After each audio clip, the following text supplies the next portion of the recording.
Ito po ang sinasabi sa Matthew 16:18. Ito po mismo ang salita ng ating Panginoon.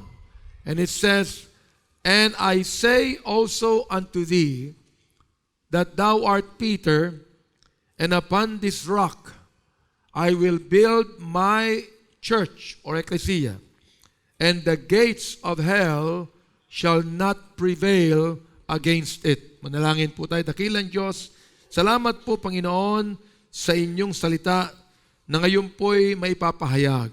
Pagpalain po niyo to, Lord, and I pray that you will speak to everyone's heart, dear God, especially to the lost that needs to be saved, that you would challenge your people to be more faithful and loyal to your ecclesia.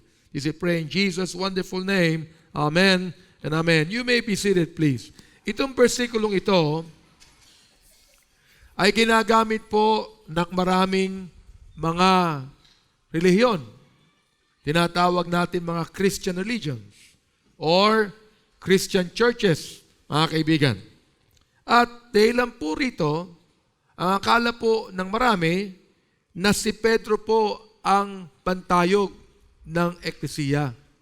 O si Pedro po ang siyang head ng eklesiya, o si Pedro po ang siyang pundasyon ng eklesiya.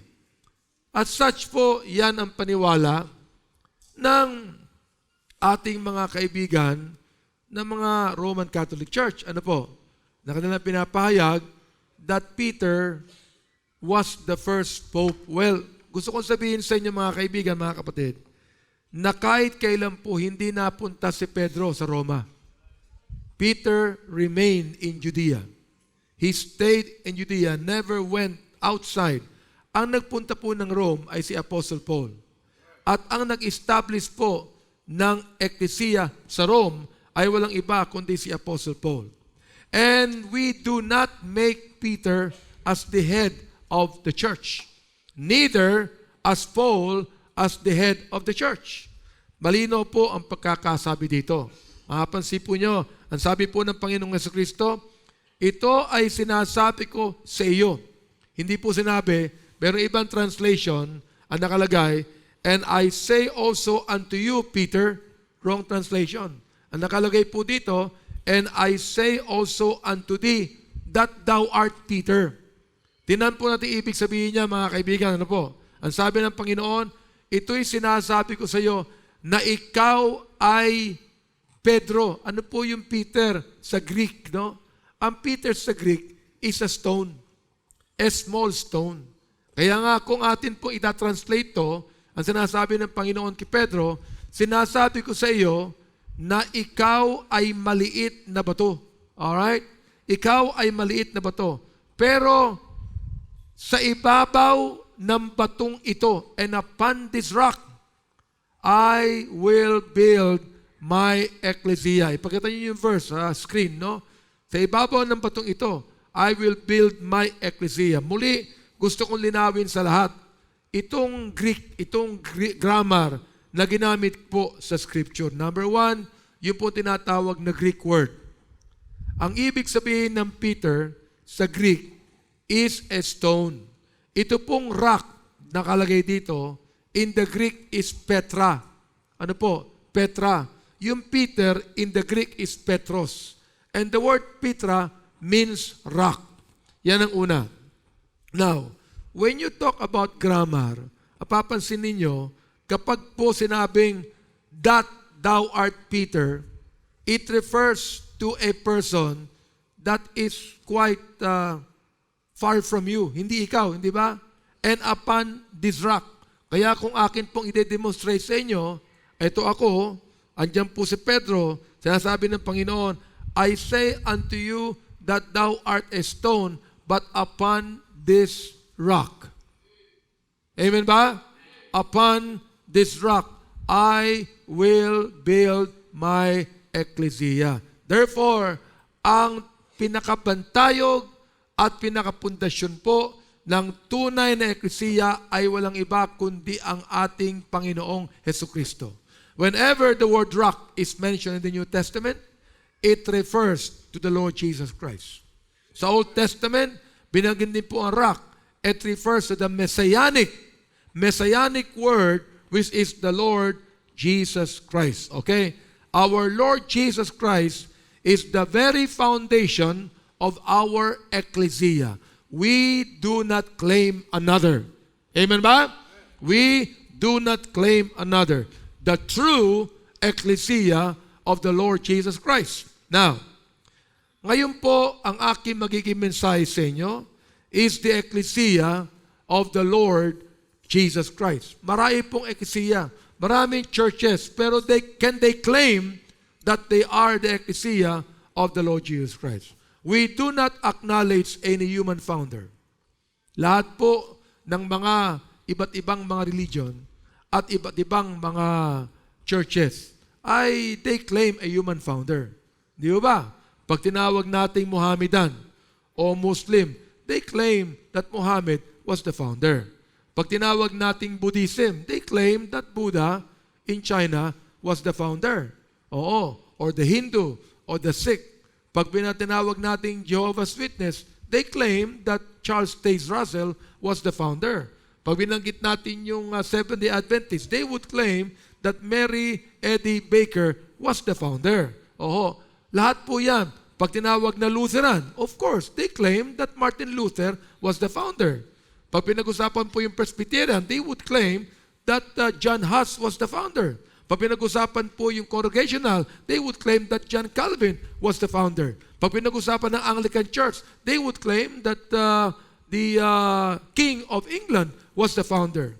Pag pinag-usapan ng Methodists, they would claim that John and Charles Wesley were the founders. But when you speak of a Baptist ecclesia, we do not claim any human founder but Jesus Christ Himself. Okay, yan po'y malinaw po dapat sa lahat. Amen po ba? Okay, now, first of all, let's talk about the meaning of the ecclesia. The meaning of the ecclesia. Baka hindi ko matapos itong message na ito. Ano po? Na marinig po na lahat ng ating mga watchers sa DCME. What is the meaning of the ecclesia? Well, ito po ang meaning ng ecclesia. The New Testament ecclesia is an organized congregation of born-again, scripturally baptized believers in fellowship with one another and with God through His Word, covenanting with God to carry forth the letter and the spirit of the Great Commission found in Matthew 28:19 and 20. Ano po ba yung Matthew 28:19 and 20? Basahin po natin. Ang sabi, "Go ye therefore and teach all nations, baptizing them in the name of the Father and of the Son and of the Holy Ghost, teaching them to observe all things whatsoever I have commanded you, and lo, I am with you always, even unto the end of the world." Amen. Tatlo po ang work ng The Great Commission na binigay po sa Ecclesia. Ano yung una? Evangelism. That's the reason why we are evangelizing people. Ibig sabihin, we are telling people about Christ. Amen? We're telling people how to be saved. And we tell them to come to Christ and open their hearts to Jesus Christ that they might come to know Him. Ang ibig sabihin ng evangelism. Oo. Number 2, we call it edification. Oh, that's why we tell people to get baptized so they can be edified in God's ecclesia. They can be a part of God's ecclesia and they can be disciplined in God's ecclesia. Now, I don't have any right to discipline anyone who is not a part of God's ecclesia. That's why we evangelize and we edify. And the first step of edifying is what? Baptism. Baptism. And thirdly, education. Hindi po namin iniiwan ang bagong member to be left for himself. Hindi yung okay, ikaw ay ligtas na, bahala ka na sa buhay mo. Hindi po. Alam nyo, pagka minsan sinasabi ko, yung bagong ligtas, parang baby yan eh. Di ba? Parang bagong panganak yan eh. Am I right? Ay, anong ginagawa po ng nanay o ng tatay pag bagong panganak po ang baby? Kanya bang sinasabi sa bagong panganak, o pinanganak na kita, pinaghirapan na kita, nag-labor na ako sa iyo, bahala ka na sa buhay mo, uuwi na ako. You don't say that. Am I right? Ganon din ang mga bagong saved. Sinasabi natin, inaalagaan natin, pinapainom natin ng gatas. As newborn babes, 1 Peter 2:2, di ba? Desire the sincere milk of the word that ye may grow thereby. Newborn babes yan eh. Yung mga bagong ligtas na katulad ninyo, na-save kayo last week, na-save kayo 2 weeks ago, na-save kayo 1 month ago, na-save kayo 3 months ago, you're newborn babes. At anong ginagawa po ng pastor? Ha? Ako ay parang nanay, kaya nga nakalagay po sa, sabi ni Apostle Paul, para kami mga nurses, para kami mga mothers that nourishes God's people.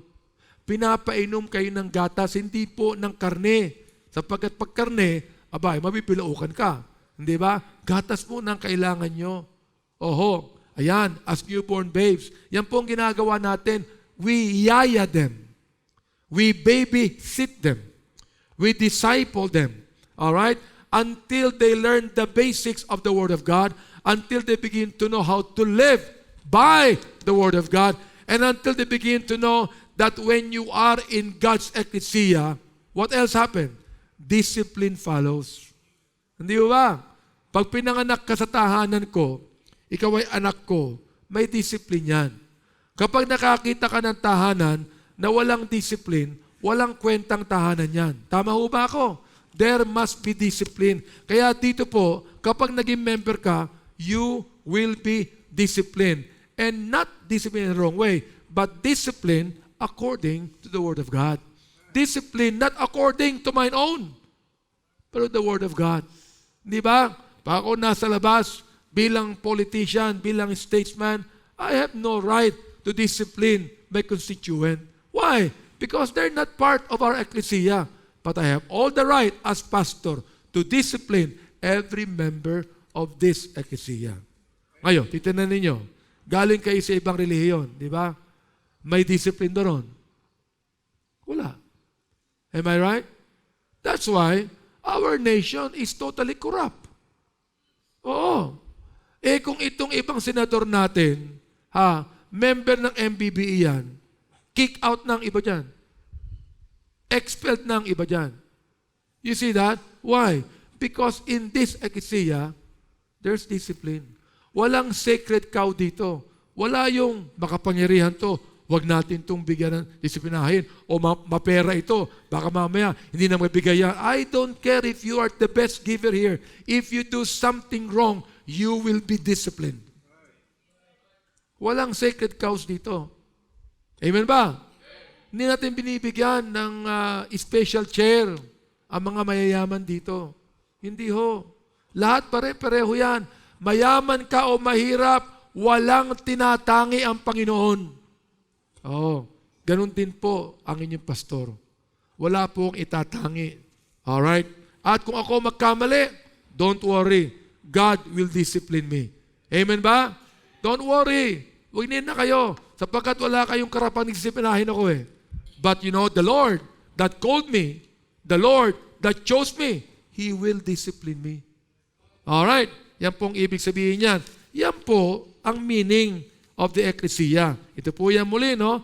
The New Testament ecclesia is an organized congregation of born-again, scripturally baptized believers in fellowship with one another and with God through His Word, covenanting with God to carry forth the letter and the spirit of the Great Commission.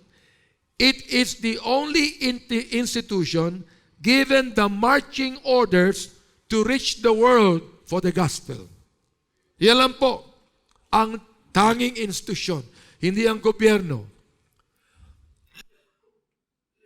Hindi ang Department of Social Welfare. Hindi ang Department of Education. But the Ecclesia of Christ is the only institution given the marching orders to reach the world for the gospel. Kaya nagbibigay tayo ng ating missions offering para makapag-support tayo ng marami mga missionaries abroad. And this ecclesia is supporting about 200 missionaries both here and abroad. Meron tayong mga missionaries sa Cambodia, sa Vietnam, sa Laos, sa Japan, sa China, sa Nigeria, sa Zambia, everywhere in the world. Why? Because we are mandated to preach the gospel all throughout the world.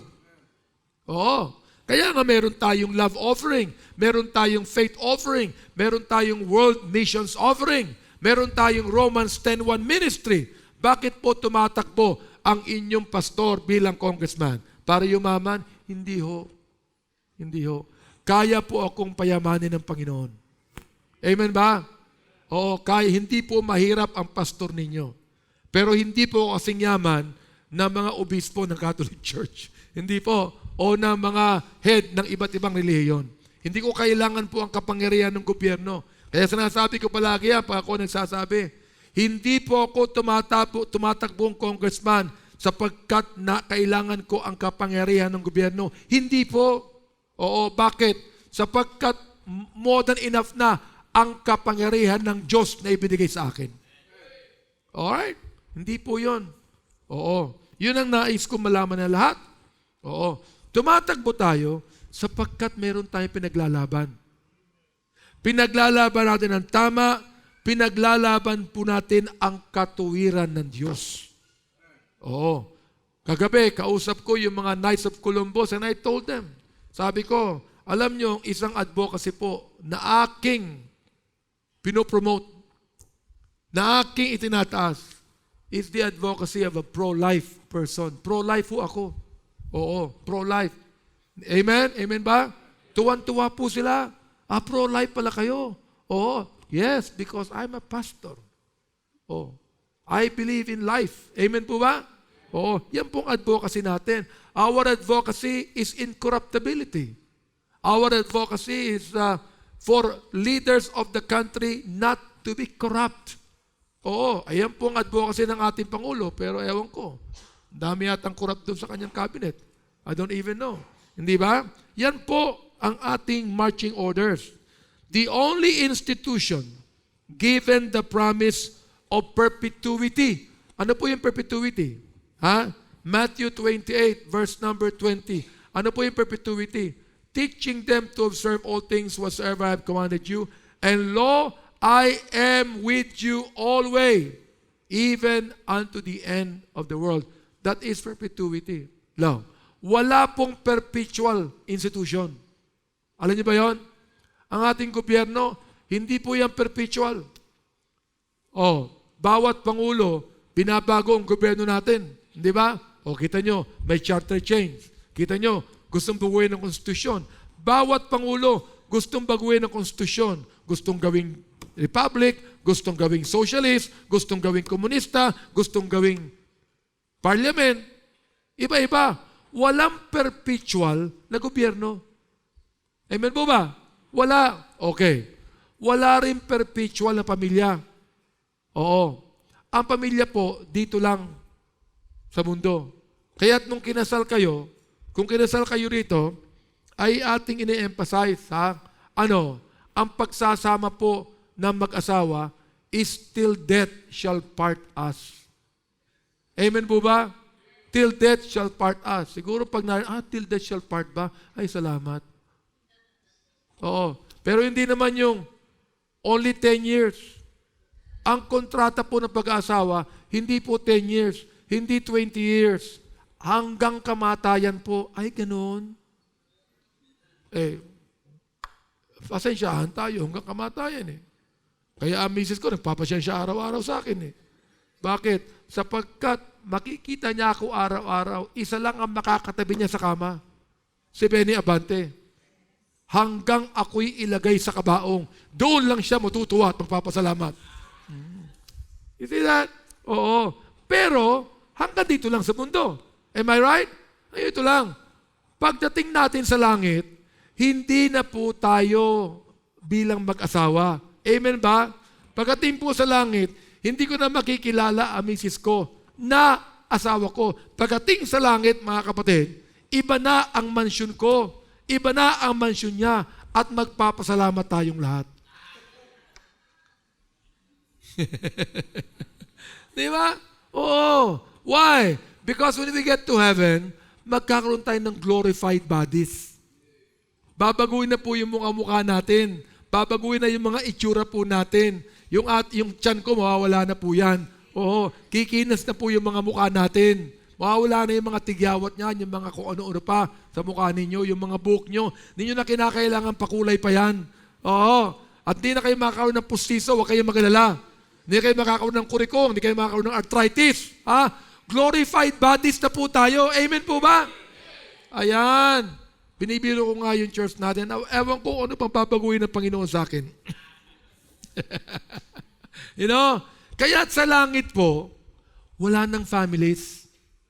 Sa langit, wala nang any kind of a special relationship. Sa langit, isa na lang ang pamilya. Ano po yon? The Church of Jesus Christ. Kaya nga po, ang nakalagay po dito, the only institution given the promise of perpetuity. Ang eklesiya po, forever yan. Forever po yan. Ibig sabihin, itong eklesiyang ito, pagdating sa langit, ay magsasama-sama na ang libu-libong eklesiya sa buong mundo na ligtas na mapuntang langit. Alright. Wala nang pastor doon. Mapasalamat na kayo. Wala nang pastor doon. Di ba? Sapagkat isa na lang po ang pastor. Sino po yon? Ang Panginoong Jesucristo. Siya na ang ating great shepherd. Hindi lang yan. Kundi, the only institution given victory over the power of Satan. Over the power of Satan. Ito pong eklesiyang ito ay binigyan po ng kapangyarihan over the power of Satan. Hindi magtatagumpay ang dyablo sa eklesiya ng Panginoon. Alam niyo ba yan? Kahit na anong gawin niya, ina-announce ko na, nahinig po ako ng dyablo. Nahinig niya ako eh.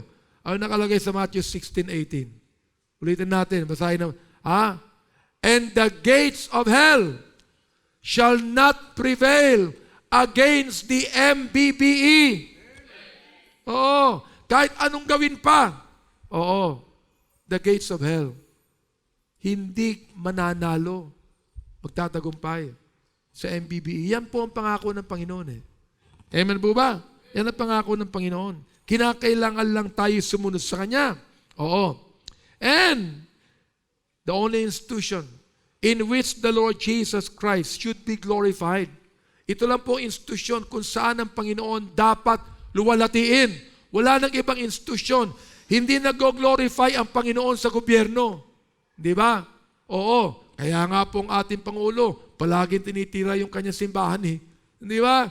Hindi po nag-glorify ang Panginoon sa ating gobyerno. Hindi po nag-glorify ang Panginoon sa iba't ibang institusyon, kundi doon lamang sa tamang eklesiya. Kahit hindi ko sabihin sa inyo, mga kaibigan, mga minamahal, napalagay ko, you can have the discernment. Ano ba yung tamang eklesiya? Amen po ba? You can have that discernment eh. Ano nakalagay sa Ephesians 3:21? Ephesians 3:21. Unto Him be glory, where? In the church. Sa eklesiya, by Christ Jesus, throughout all ages, world without end. Amen ba? Ako po, nalulungkot po ako na maraming naniniwala kay Kristo sa pamamagitan ng mga imahen. And I don't condemn them. I try to understand them and I love them. I want them to know Christ. Hindi po ba? Pero, inyo po nakikita, kahit po ang mga kaparian ng Roman Catholic Church, hindi po sila believe. Kapag ang mga Pilipino na tapat sa kanilang relihiyon ay sumusobra ang kanilang pag-worship sa mga imahen. Ilang milyon po ang sumama doon sa translation. Tama ho ba? Nasasaktan. At may nagte-testimony na dahilan daw po doon sa Black Nazarene, sila po'y yumayaman. Sila po'y gumagaling. Hindi po dahilan sa Black Nazarene, kundi dahilan sa nabubuhay na Kristo ang siya nagpapagaling sa atin. Nagpapayaman. Nakita niyo po ba si Gokong Wei Asolusyutan? Nakikipagsiksikan doon sa stasyon? Hindi eh. Hindi po ba? Nakakita niyo ba yung mga bilyonaryo ng Pilipinas? Nakikipagsiksikan doon? Hindi, mga kaibigan. Nakakalungkot. na yan po ang pero nauunawaan ko sila. And I understand and they have the freedom to do it. Meron silang kalayaan sa ating bansa. Pero I also have the freedom to tell the truth, mga kaibigan. That the glory of God, the glory of Jesus Christ is not through what we hold, what we handle, what we can see. Why? Because the Bible says, God is Spirit. And they that worship Him must worship Him in spirit and in truth. John 4:24, I think. Di ba? Oo. Espiritu po ang ating Panginoon. Alright. Now, the only institution regarded as the bride of Christ. Ito po, ano pong ibig sabihin ng bride of Christ, mga kaibigan? Ephesians chapter 5, we can read verses 23 to 33. Makikita niyo po doon na inihambing ni Apostle Paul ang relationship ng mag-asawa sa relationship ng Panginoon sa kanyang eklesia. Ang Panginoon po ang bridegroom, ang eklesia ang bride of Christ. Ano pong ibig sabihin yan? Well, ang pinag-uusapan dyan, relationship. Ano po? Ibig sabihin yan, at the time na ikaw ay kinasal, kung ikaw ay bridegroom, di ba? Kung ikaw ay bridegroom, nung kinasal ka, ang pinaka-close sa iyo dyan ay yung bride. Tama ho ba? Relationship. Ngayon, pag kinasal ka at nakatingin ka sa maid of honor, ay ibang klase yun. Dapat siya yung bride. Correct. Oo. Kaya pag pinag-usapan natin that the church is the bride of Christ, ang pinag-uusapan dyan, relationship. Oo. That the Baptist Church, is the closest, has the closest relationship with Christ. Christ being the bridegroom and the ecclesia being the bride. Amen po ba? Oo. Paano nagiging close? Nagiging close po yan because on how we preach. Kung kayo po ay bago dito, you just came here about 1 month or 2 months ago, mapapansin nyo kung anong klaseng preaching meron kami dito. Mapapansin nyo kung how we treat the Bible. Hindi ba? Oo. May mga taong ginagamit po ang Biblia para yumaman. May mga pastor, may mga evangelist, may mga heads ng mga simbahan, ginagamit po ang Biblia para yumaman. Dito po, sa klase ng preaching ko, sa tapang po ng preaching ko dito, na wala po akong kinakatakutan kahit sino pa. Sabi nga ng iba pambira, sino makikinig dito kay Pastor Abante? Pag narinig ko, parang inaapoy ako ng lagnat. Oo. Meron nga nagsimba dito minsan matagal na inimbitahan siya ng member natin. Hindi ko kilala Pagkatapos po ng mensahe, pauwi na sila. Sabi nung bisita sa member natin, binanggit mo ba sa pastor nyo kung ano buhay ko? Sabi niya, hindi. Hindi ka naman kilala ng pastor ko bakit parang ako pinapatamaan niya? Ba't parang ako pinapatamaan niya? Nakikinig ako sa kanya. Nininervyos tuloy ako. Yung umiinit yung katawan ko kasi bawat salita niya patama na patama sa akin Parang nakikita ko yung kanyang finger nakaturo pa sa akin lahat Hindi na po ako yon. Holy Spirit na yun Bible na po yun Bible truth na ho yun Naunawaan niyo ba ako? Oo, yun pong ibig sabihin yan. Hindi na po yan ang pastor. Sapagkat ang pastor po ay mensahero lang ng salita ng Diyos. Kaya wag po kayo magalit sa akin, Alright. Yan po yung natawag na the bride of Christ. The closest relationship with the Savior.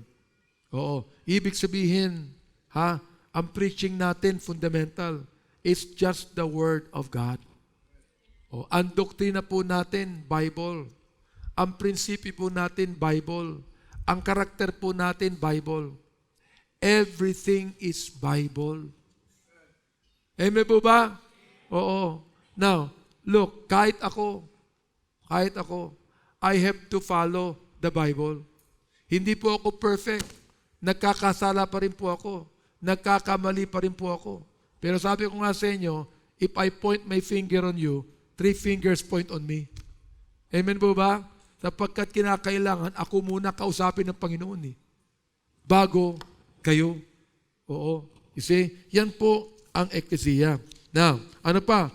Manifesting His very close relationship with the ecclesia. Alright? Ngayon, ano ang pangalawa? The mission of the ecclesia. Ano po ba ang mission na ecclesia? Oo. Binanggit ko na po yung Matthew 28, 19 to 20. Ano po? 3 po yan. Ano yung una? Evangelism. Ano yung pangalawa? Edification. Ano yung pangatlo? Education.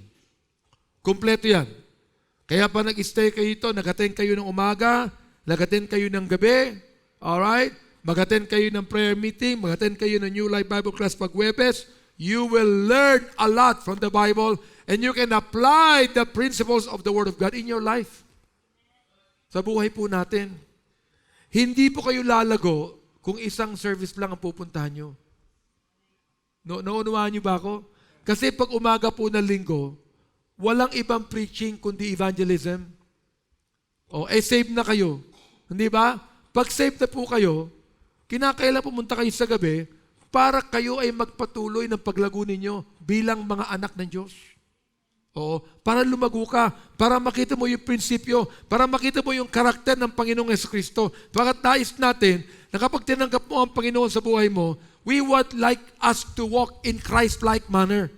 Kung ano po ang lakad ng Panginoon, yan din dapat ang lakad natin. Alright? We are not only teaching you how to know Christ, but we are also teaching you how to live like Christ. Hindi po yung how to live for Christ. Hindi lang yan. But how to live like Christ. Sapagkat yan po ang talagang Kristiyano. Alam nyo, hindi ko na ginagamit ang salitang Kristiyano kasi wala nang identity ang the word Christian Alam niyo ba yon? Everybody calls themselves Christian Correct? Yung naninigarilyo sa kanto, Kristiyano yun Yung lasenggo dyan sa kabila, Kristiyano yun Tama ba ako? Pumunta kayo ron sa casino. 9 out of 10 na nagsusugal doon. Kristiyano. Punta kayo sa Makati Avenue. 9 out of 10 na nababae doon, na kumukuha ng mga pokpok. Kristiyano. Tanungin nyo, yung mga prostitute, 9 out of 10, Christian kami. Hello? Now, I'm not condemning them. Pero pag sanayin mong Christian ka, dapat you are living like Christ. Amen ba? Kaya nga ang tawag ko ngayon sa mga saved na mga tao, hindi lang saved, kundi believers of the Lord. Kundi disciples of Christ. Iba yung disciple, iba yung Christian lang Amen ba? Kung ako nagtuturo sa inyo rito, sabihin ko yung, wag na kayong manigarilyo, wag na kayong uminom, wag na kayong magsugal. Ganun pala na ginagawa ko, wag kayong maniwala sa akin. Tama ba ako? Pag sinabi ko sa inyong, magbigay kayo ng offering nyo, cheerful giving kayo, hindi ako ganun, huwag nyo ako pakinggan. Huwag nyo ako pakinggan. And that is not what the ecclesia should be. So yun po ang mission of the ecclesia.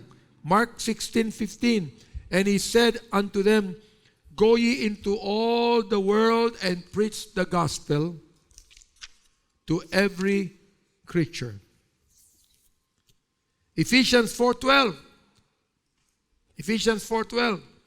For the perfecting of the saints, for the work of the ministry, for the edifying of the body of Christ. 3 po ang gawain ng preaching ng pastor. 3 ang gawain. Unang-una, upang makumpleto ang mga saints. Pag saint po, yan po yung mga saved.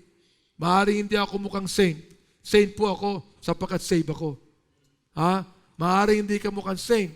Pero saint ka because you are saved. Before God, you are a saint. Maaaring makasalanan pa tayo. Am I right? Gumagawa tayo ng mali.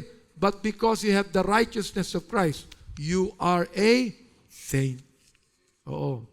Pero huwag niyo akong tawaging Saint Bienvenido. Wag ho. Okay? Oo. For the perfecting of the saints, completing, ay ibig sabihin yan, completing or maturing of the saints, for the work of the ministry, upang ang bawat ligtas na tao na nabautismuhan ay alam niya kung paano maglingkod sa ating Panginoon. We want you to be a part of the ecclesia and serve God in the ecclesia and reach out for others and for the edifying of the body of Christ. Yung edifying, the building up of every believer in Christ. Alright? Ang isang bagay po, when it comes to the mission of the ecclesia, we talk about the Great Commission. The Great Commission. Ano po yung the Great Commission? Binigay ko na sa inyo kanina, pero would be good for us to talk more about this. The Great Commission tells us, number 1, to make disciples of all nations. Number 2, to make baptists out of them. Siyempre, baptist po tayo eh. Di ba? To make baptists out. That's why we baptize them. To make baptists out of them, not just to make Christians out of them. Kaya binabanggit ko eh, kapag ikaw binautismuhan ka ng Catholic priest by sprinkling o pouring na hindi naman tamang bautismo, you are a Catholic. Pag binautismuhan ka ng pastor ng Methodist, you are a Methodist. Di ba? Pero pag binautismuhan ka ng pastor ng Baptist, you are a Baptist. Oo. So, we don't only make disciples of all nations, but we make Baptists out of those disciples. Oo. At pangatlo, we make mature believers out of them. Mature believers out of them. Okay? Secondly, nakikita nyo, we are to go. Yun ang evangelize. Oo. Go ye into all the world. Ang sabi, we are to grow, build up, and edify the saints. And fourthly, we are to glorify God. We are to glorify God. All right? Now, yun pong ibig sabihin niya. But you know what? The first love, hindi ko na siguro maaaring ituloy pa ito. We will continue this next Sunday. But the thing is this. The first love of the Church of Jesus Christ is to reach out to others that they might be saved. You know, first love.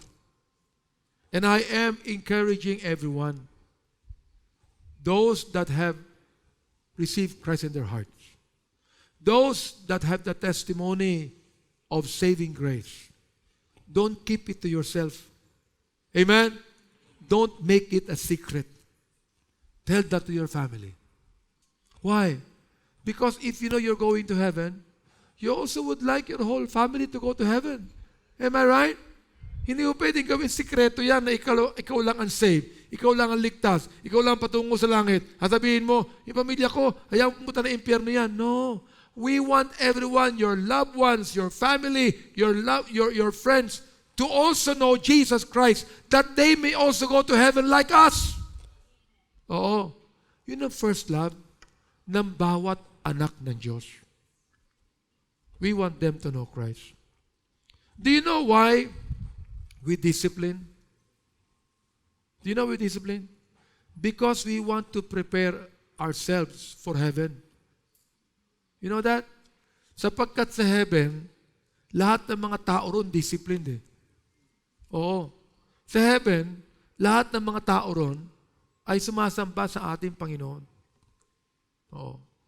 Merong isang engineer na save yung anak niya. Siguro mga anak niya, he was only about 10 years old. Umuwi ng bahay. Sabi niya, Daddy, tinanggap ko na ang Panginoon, save na ako. Sana masave ka rin para hindi ka pumunta ng impyerno. Sabi ng tatay niya, di bali anak, kahit pumunta ako ng impyerno, engineer naman ako. Gagawa na lang ako ng air conditioner. Sabi ng anak, saan ka kukuha ng kuryente? Mas wise yung anak eh. Hindi ba? Mas wise yung anak eh. Mga kapatid, mga minamahal, mga anak ko sa pananampalataya, it is our solemn responsibility to tell others about Jesus Christ. At kung lahat tayo, ginagawa, Pastor, hindi pa ako marunong mag-witness. Fine. Imbitahan mo lang dito. Di ba? Let him listen to me. Am I right? Ikaw nag-invite, na-save yan, bunga mo yan That's your fruit. Unahin natin ang ating pamilya. Kaya nakalagay doon sa Acts 1:8. Ano nakalagay? Sa Acts chapter 1, verse number 8. But ye shall receive power. Kayo na sinabi yan? Sa church. After that, the Holy Ghost is come upon you. And ye shall be what? What? Witnesses. Sino yun? Tayong lahat. Witnesses unto me, both in Jerusalem, in all Judea, in all Samaria, and unto the uttermost part of the earth. Tinan mo natin mo igihan, Ano yung Jerusalem? Family natin. Our family. Our loved ones. Ayaw niyo po ba ang mga magulang niyo maligtas? Makilala ang Panginoon? Ayaw niyo ba yung mga uncle, ang mga auntie niyo, mga kapatid niyo makilala ang Panginoon? Yung mga anak niyo makilala ang Panginoon? Family. Then, Judea. Kapitbahay. Mga kaibigan. Amen ba? Palayo ng palayo. Then, Samaria. Ano yung Samaria? Kahit po yung mga stranger, kahit po yung mga taong kaaway natin, alam niyo ba yun? Yung Samaria po, kaaway po ng Hudyo yan Oo. The Samaritans don't have any dealings with the Jews. Ayaw ng mga Hudyo ang Samaritan. Tayo, gustong-gusto po natin yung mistiso, di ba? Pinag-uusapan bakit matangos ang ilong mo? Alam mo, ang tatay ko, lolo ko, Espanyol Di ba? O bakit singkit ka? Kasi yung lolo ko, Chinese O bakit mabuti ka? Kasi yung lolo ko, galing sa Europe. Gustong-gusto po natin ng mistiso. Ang mga Hudyo, ayaw nila ang mistiso. They hate. Kasi ang mga Samaritans, mistiso yan Oo. Pinaghalong Gentile at Jew. Ayaw po yung mistiso. Kaya galit ang mga Hudyo sa mga Samaritans. Kaya sabi ng Bible, hindi lamang yung ating pamilya that we ought to reach out for the gospel. Yung kapitbahay, yung kaibigan, yung kaklase, yung co-employees. Pati mga kaaway natin, yung hindi natin kasundo. Amen ba? Reach them for the gospel's sake. Para kanilang makilala ang Panginoon. Sapagkat pag kinakilala ang Panginoon, kaibigan mo na sila Oo, and then, unto the uttermost part of the earth. Ano po yun?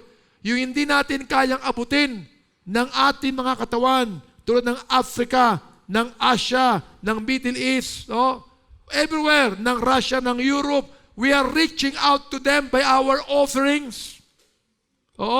By our love offering and faith offering and world missions offering, we're reaching out to them that they might know Christ as their Savior. Yan po ang tungkulin ng Ecclesia. Why do we invite you here? For you to be able to know Benny Abante? No. Paraya kong sinasabi yan kahit sa labas. You can know Benny Abante. You can be a friend of Benny Abante. Nothing happens to you. But you can know Jesus Christ. Changes will happen to you. Hindi po mahalagang kilala mo yung Benny Abante. Ang kinakailangan makilala mo, ang Panginoong Jesucristo. Amen ba? Ay bakit, Pastor, pag nagka-campaign ka, pinapakilala mo yung sarili mo? Siyempre, pag pinakilala ko ang Panginoon, hindi naman siya iboboto ng tao, ako Di ba? Oo. Pero you know what, sa ating mga buhay, bilang mga anak ng Diyos, and I would like to emphasize this, lahat kayong mga bisita, nandito kayo ngayon for you to know Jesus Christ as your Savior.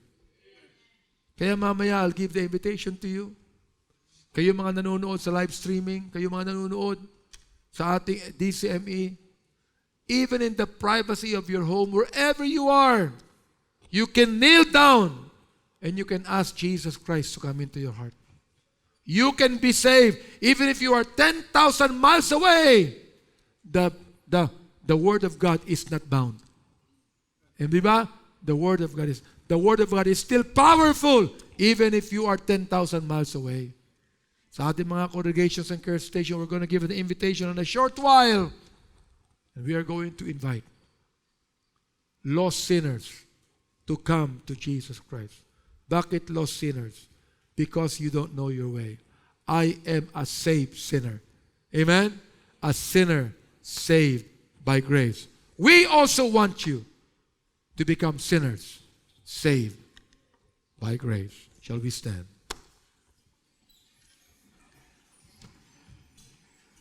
And every head be bowed, every eye be closed. In a short while, we're going to sing a song. Awit po tayo. And I would like to invite our visitors to come to know Jesus Christ. Hindi lamang dito, sa ating mga kongregasyon, sa ating mga care stations right now, I want our preachers to be ready. All right? To come. Invite our visitors to come. Bisita ka namin, bata ka man, matanda ka man, kung naunawaan mo ang mensaheng ito. Hindi kita iniimbitahan maging member ng church. Iniimbitahan kita maging member ng family of God. That's first. Family of God. Mamaya, kayong mga naligtas na, kayong mga member na ng family of God, I want to invite you to be a part of the MBBE and be baptized. Alright? Panginoon, salamat po sa mensaheng ito. Pagpalain niyo po ito, Panginoon, naway, please draw people to yourself today. In Christ name I pray. Amen. Amen.